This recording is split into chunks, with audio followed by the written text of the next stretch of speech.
want to talk about dreams, our unconscious state of mind when we're sound asleep at night. When we're dreaming, what does that reveal about us? What do we learn from our dreams? What do we learn when we're in that unconscious state? A lot of people put a lot of faith behind their dreams. They interpret dreams. There's also books about interpreting dreams. I Google Dream Dictionary A to Z. Google that. Dream Dictionary A to Z. Every time I have a dream. And I look up what that means. Like if I dream of bears, what does that represent? If I dream of snakes, which I have, or a dream of fire. You can look up, type in the word, that of the subject that you dreamt about, and it will give you like a synopsis of what your unconscious is trying to tell you.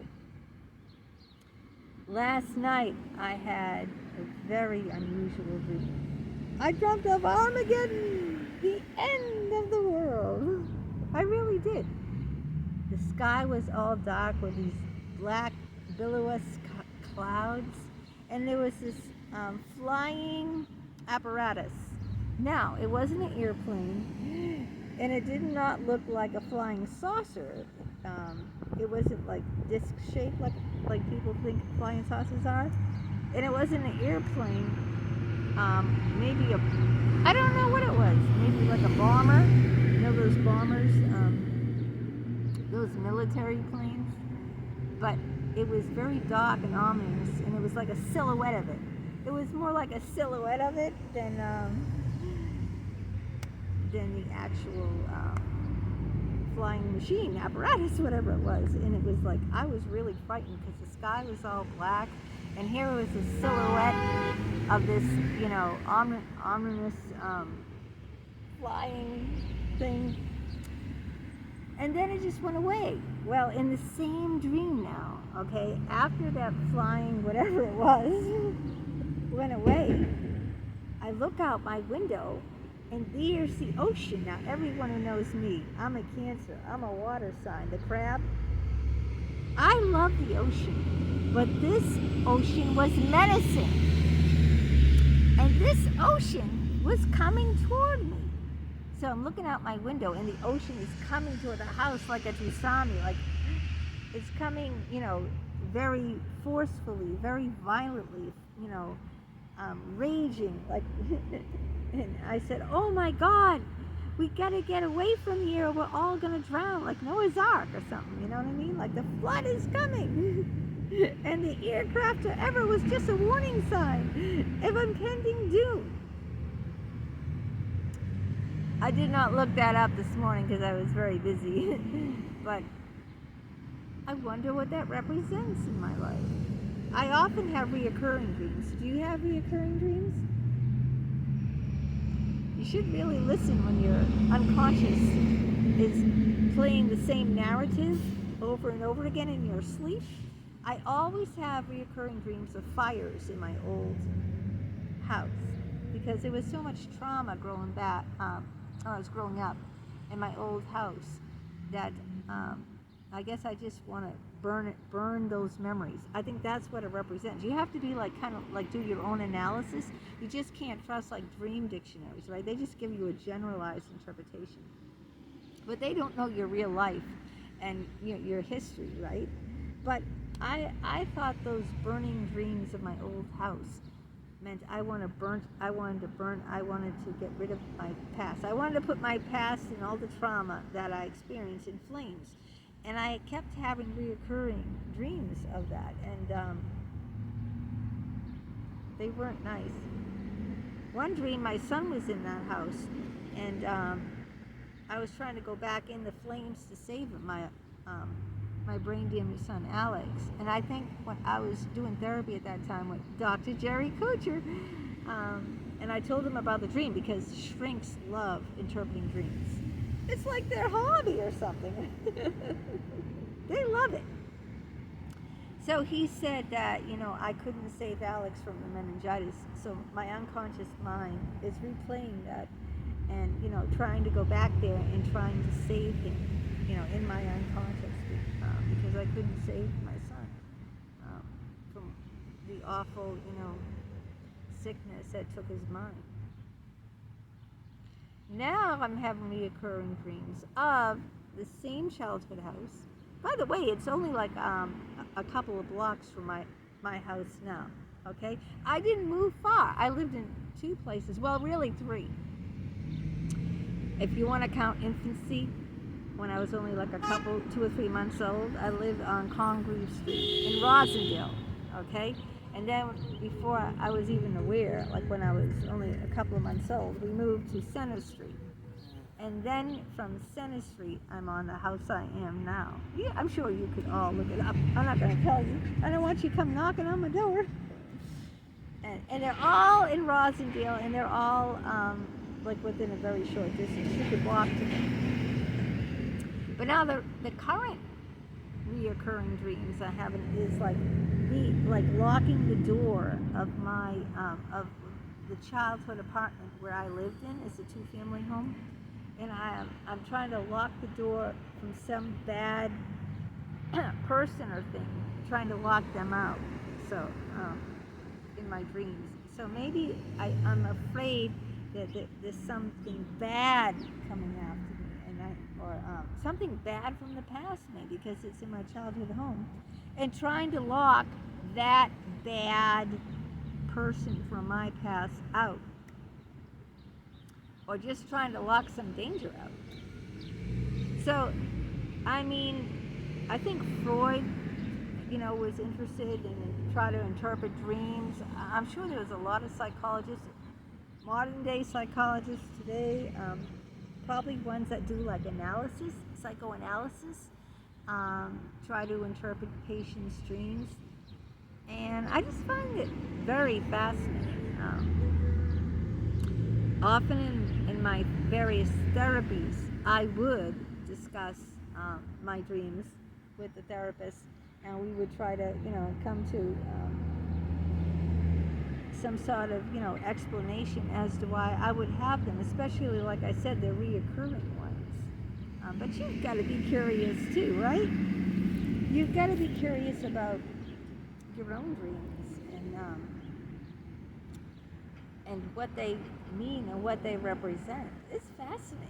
It's fascinating that, you would think when you're sleeping, your brain shuts off, right?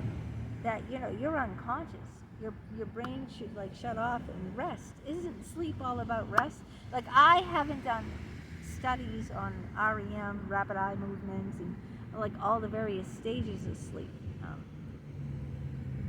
Many of you might have done that as part of your school, right? If you're taking, I don't know, you might have learned that, or you might have been interested enough to take classes on that. But it's funny how we dream various things, and we have like no control over it. It's like in the daytime, right? I can have like daydreams, but they're not really dreams. They're like me thinking, I'm consciously thinking, fantasizing. During the day, the gears are always turning in my mind. But at night, during the day, I control what I think, I control it. But at nighttime, right? I have no control over what I dream. Also, I wake up a lot during the night. Yeah, I wake up. And then I fall back to sleep. Sometimes I stay up for hours, but then I fall back asleep, and then I'll have another dream. Did you ever have a time, this is really weird, where you have a dream, right? You wake up, and then you go back to sleep, and you continue the same dream? Isn't that weird? I know I've done that at least once. Or I've had dreams where like I was dying in the dream, and I'm yelling at myself. It's like, this is the weirdest thing of all, okay?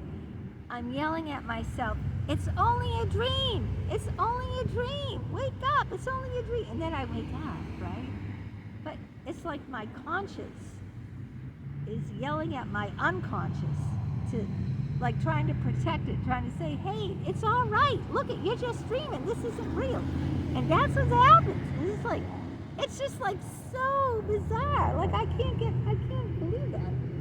That like while I'm dreaming, my conscious mind is telling my unconscious mind, hey, it's okay, wake up. It's only a dream. It's only a dream. And then I wake up.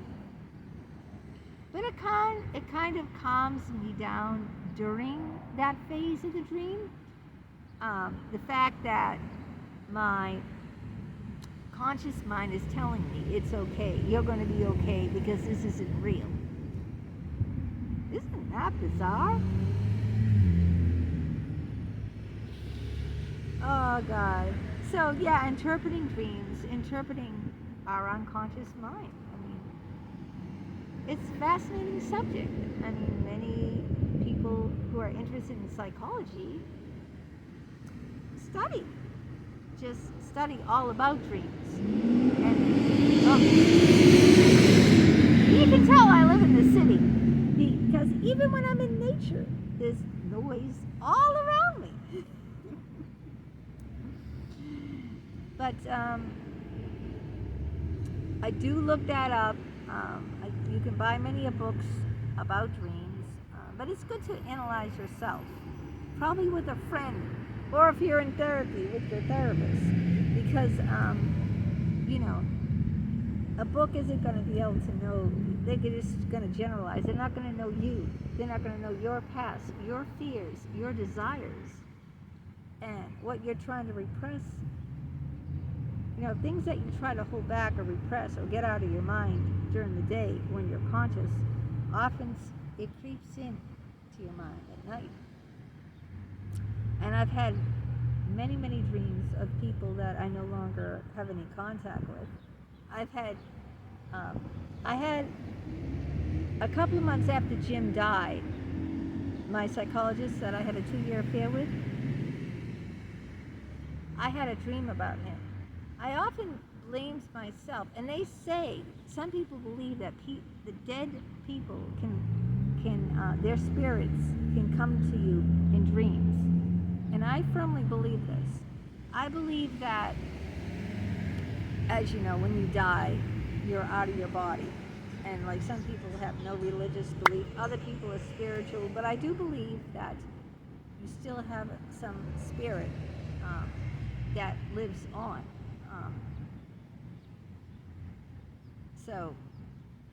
And I believe that Jim's spirit visited me in a dream I recently had shortly after he died. I was in a state of shock after he died. And I blame myself because I caused so much stress on him. By reporting him to the licensing board, by getting a lawyer and going after him financially, where accounts in his pocket, in his bank account. And when I talked to his friend, she told me that he was under so much stress that he just collapsed. He just collapsed and he died of heart failure. So, and then the last words I spoke to him, I said, your life is over. But I meant his professional life, not his real life, And then like 15, 16 months later, after I said that, he dies. So I always blame myself for that. He just died because he couldn't deal with it, But in the dream that I had shortly after this, he was in my television set. I put the TV on, and there was Jim. And I said, how did you get in there, how'd you get in my TV set? And he wouldn't answer me. He just wouldn't. And I couldn't touch him. Like, he was literally like on TV. If you're watching a TV show, you can touch the TV screen, right? But you can't touch the character or the person, the actor inside the TV. And that's how it was. And then I said, I really feel responsible for your death. And he said, it's not your fault. It really isn't your fault. And then he goes, I really wish I could hug you right now. That's what he said. And then I go over to the TV and I hug the TV. And then that's the end of it, you know? Isn't that bizarre? And then I told that to Dr. Pagani at the time, because he believes in spiritual. He's a very spiritual person. And yeah, I really believe that Jim's spirit came to me in a dream to tell me that it's okay. You know, I'm okay, and you shouldn't blame yourself. That's my belief. Someone else could say, it was just a dream. You know, it's probably just wishful thinking. That's why you dreamt it. Who really knows? You don't know, and I don't know. It's all in what you personally believe. So, we could talk about this for hours and hours, but I gave you some, you know, food for thought here. And have you ever had a dream that ever had, like, a real impact on you? I did. One I'll never forget. This was like over, I don't know, 28 years ago, 29 years ago, this dream. And I remember it like it was yesterday. This dream was like 28, 29 years ago. I was crying, walking down the street, crying, I'm never going to have a child. And this is when I was infertile, okay? After my miscarriage. I had a miscarriage, an early miscarriage. And I couldn't get pregnant after my miscarriage. I think it did some scarring to me, because I never had a D&C after my miscarriage. And I'm walking down the street, and everything is covered with like these painting cloths, you know, drop cloths, like everything's so. But there's one statue that is not covered, and it's the statue of the Blessed Mother Mary. If you're Catholic, Blessed Mother Mary. And she's just a statue. She's standing there, still. She's a statue. And I start kneeling down, and I'm crying, you know, weeping, and saying, I'm never going to have a baby. I'm never going to have a baby. And she just moves her lips. Billy, she's a statue. She says two words, you will. And soon after that dream, I got pregnant with Alex. Now, you think that was just a wishful thinking dream? Or, if you are Catholic, do you believe Mother Mary came to me in that dream to tell me, yes, you will have a child? After that dream, I felt very, very strong ties to Mother Mary and to my Catholicism. And I would say I became very religious. I didn't go to church or anything, but I was very moved by that dream. And if I said if I have a daughter, I want her middle name to be Mary. And if it's a boy, I want his name to be Joseph, because Joseph was Mary's husband. So, the middle names, not the first name, because Mary's too common. And Joseph and Mary are very, very common names, and I don't like common names, but I guess Alex is common, but Austin isn't that common. But anyway, so it was Alexander Joseph Wiley, Joseph, for his middle name. And that's a dream that touched me and moved me so much. To this day, all these years later, I haven't forgot it. It was like I just dreamt it last night. So those are my thoughts on it and my beliefs. Let me know what your thoughts and beliefs are in dreams. And if you believe that the dead can, you know, come back and, you know, contact you through dreams, or anything about dreams. It's really a very fascinating subject. Okay, take care.